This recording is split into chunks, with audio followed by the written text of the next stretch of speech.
Yeah, it's so beautiful. Well, everything that exists is in a state of vibration, as we know. Everything is vibrating. So what appears to be solid is vibrating, but at lower rate.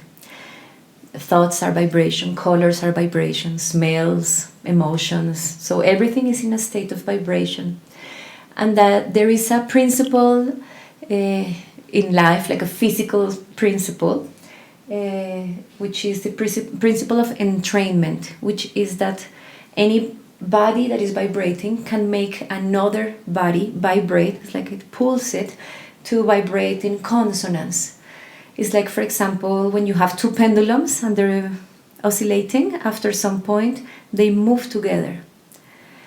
And so this principle of entrainment makes any sound that we create consciously or unconsciously as well, I guess, be able to set another vibrant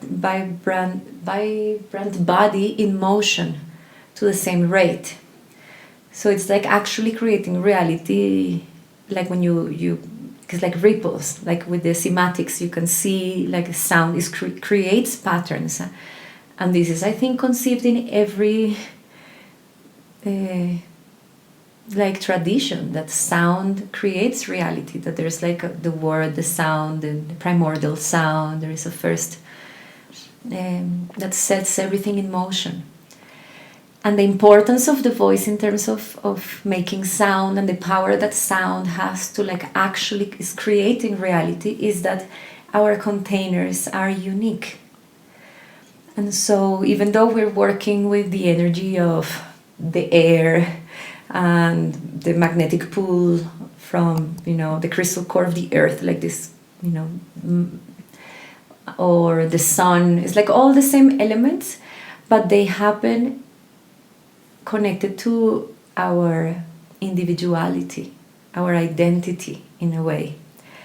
And so when we can really allow for Source to move through us and create through us, it's like becoming a fountain of creation in a way that can only happen in that way, like a crystal when the light touches it and it creates a prism that can only, or a sound that it can be created only through that specific configuration and the shape and the material and the density and how the light is hitting it.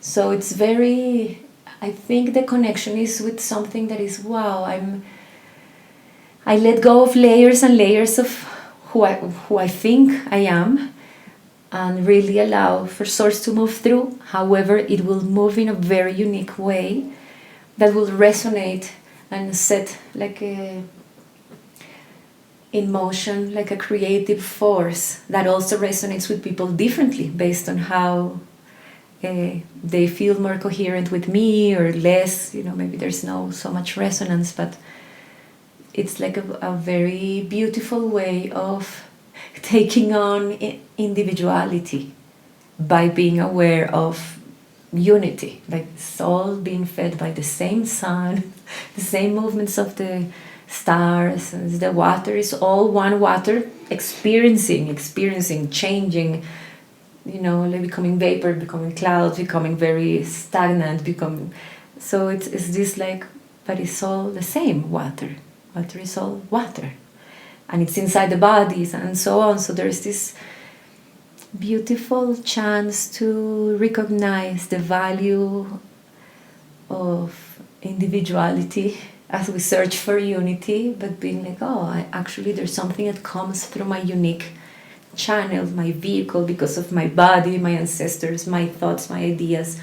And the more authentic I can be with that, the more I can shed like layers and layers of needing to be seen, conditioning, parts of ourselves that we don't think are valid or are unlovable. Then it's like, okay, there's a big integration that I feel many people are called to embrace. What am I here to do? So it really dwells or deals with creating, like, how am I a creator of reality? What's the highest way in which I can serve and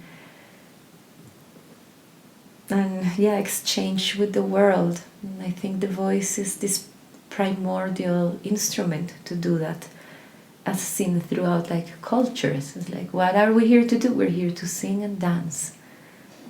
That's it. That's what we can offer. The rest is given. Everything is given. And of course, that creative force can take the form of very complex creations, but it's all, like an expression of source through the unique container that is each one of us.